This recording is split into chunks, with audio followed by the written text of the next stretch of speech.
Hello and welcome to this repair tutorial, and today we're going to look at an Objective 2, and this is a headphones amplifier. This unit is actually manufactured by just an independent person, so no company as such. And when you look on the rear of the headphone amplifier, you will see Head N Hi-Fi-Walter. And if you do a Google search, you can get a little bit of information about this unit. Now, when the unit was provided to market, and my understanding, just doing some background sort of checking on this, it was actually developed by NWAV Guy. And I think this is an audio electronics engineer. And he designed this product and really made it what is termed as open source. So similar to software, that means that there is a license agreement, and as a community people can come together and as they wish they can enhance a product. They can, under the license of course, change the design. And when you look at this device, and it's provided in different ways. So the first one is when it was available, it could be bought as a kit, and then you could do self-assembly, or there were a number of companies out there who would then provide it, and depending on those companies you would have different features.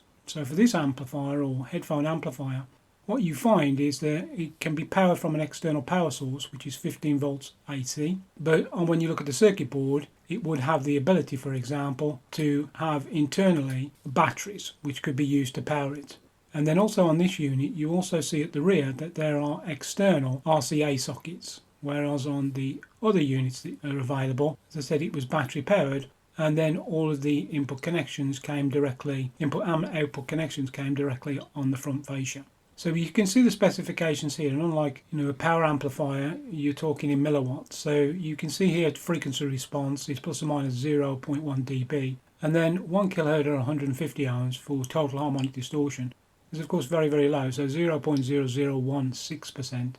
And then when you look at the maximum output and the impedance, this of course is relating directly to the different impedances that you can have for different types of headphones. So the higher the impedance, so here 600 ohms, it goes to 88 milliwatts. But if you have 33 ohms, then it's 613 milliwatts. And then output impedance is 0.54 ohms. And as I said, you have both RCA connectors on the rear for your input and for your outputs. And as you see here from the photograph, you can also connect a 4-inch jack socket where you connect your headphones, and then if you wish you can also connect directly an input signal via the 3.5mm socket.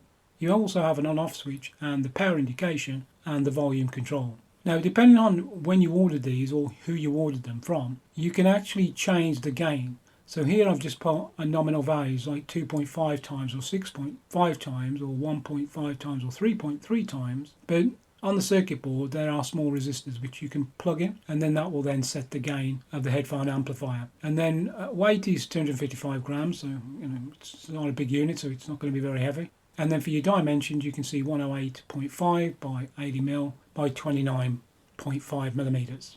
Now, what was the issue when this headphone amplifier came into the workshop? Well, you actually had 3 different issues with it, and what I'm showing you here is this top view, and what you can see is that large sort of space. That's where the batteries would normally go. But if you look on the left hand side at the rear, this is where the external power is coming in, and then it's wired then to the on-off switch. And clearly you can also see the RCA sockets as well. And then to the front you have this headphones jack, and then the 4-inch jack has multiple contacts. So when you connect, of course it will make or break different contacts. And you can also see the volume control, the resistors, the gain button, input 3.5mm jack, and then also numerous operational amplifiers, as well as the power supply for rectification and regulation. Now, what you found was, in terms of what the owner described, is that you could get intermittent loss of sound on the right channel. And the reason for that is 2 reasons. The first one is that the RCA input sockets on the rear were extremely worn, so it meant that this amplifier or headphone amplifier had been used extensively. And it's a case where you can't really do much about that. It's not the fact that you can sort of repair the existing sockets, but because these are open source, all the components within these units are readily available. There's nothing which is proprietary. So this is a case of ordering up 4 replacement RCA sockets, which you'll see later on in the video, which have been installed. But then once that was done, of course, you then put the unit into test, and then you're checking different things. And what you found was, if you just sort of tap the board very, very lightly, you could sometimes lose the left channel. So of course we'd already eliminated any issue with the inputs, and there was no issue with the headphone socket contacts or anything like that. Now, when you look at the assembly of the board, it's a multi-layer circuit board. And what I found here was that the solder connections had been cut off almost flush to the circuit board. And if you sort of tapped around, as I said, then you would lose the sound. What that meant was that there was a bad solder joint, or maybe a solder joint, which wasn't bonding to the copper track and then in turn connecting to the other layers of the circuit board. So rather than sitting there trying to find the individual one, what you would do, and what I do, is I just do a block solder. So I just resolder all of those connections, and then once that was done, then there was no issue. You could sort of tap the board and you didn't get any loss of sound. And then here what you can see, this is the rear of the amplifier, and you can see that there is now brand new RCA input sockets that have been fitted. The other concern was this 15 volt AC adapter, because it was deemed to be unsafe. When I received it, the top housing was just held on top with some insulation tape, and of course if you try and pull it from the main socket, there was a high risk that the insulation tape would release the top cover, exposing the mains power, and here 230/240 volts.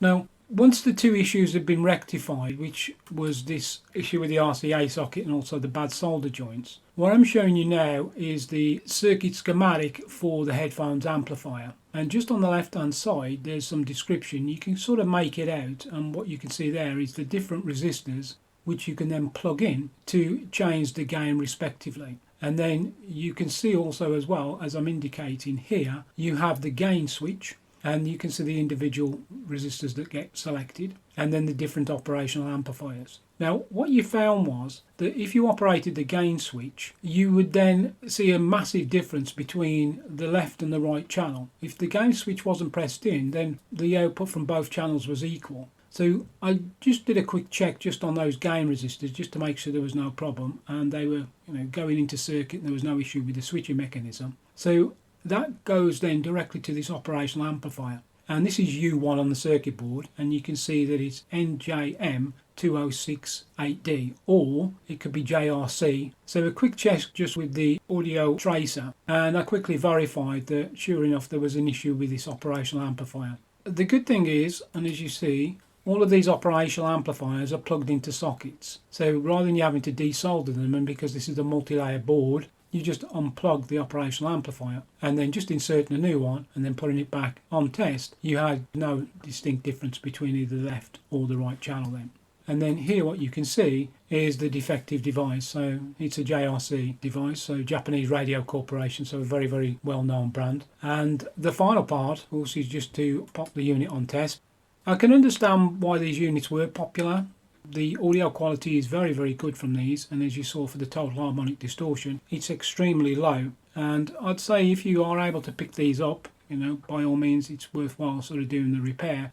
As I said, they're obsolete now, so I think there's more modern day equivalents of these. And to buy them in kit form and then to assemble them, I think if you were starting off in electronics, like many kits, you learn a lot along the way, and probably well worth purchasing them. I think for me, as the engineer who's repaired these, there's always a balance, and what I said then to the owner was, you can't sort of give an hourly price to repair these units because it would just be not cost effective. So all you simply do here is you just give really a minimal price then just to restore the device, because it would be a shame if you had to throw it away. So that brings us to the end of this rather short repair tutorial. As I said, it's a small little compact unit, so not complicated. And I really appreciate you stopping by, and if you need any help, support or guidance, by all means email audioamplifierservicing@aol.com, and I'll be happy to come back to you and provide any support that you may require. So until the next time, I wish you all the very best. Cheers and bye-bye.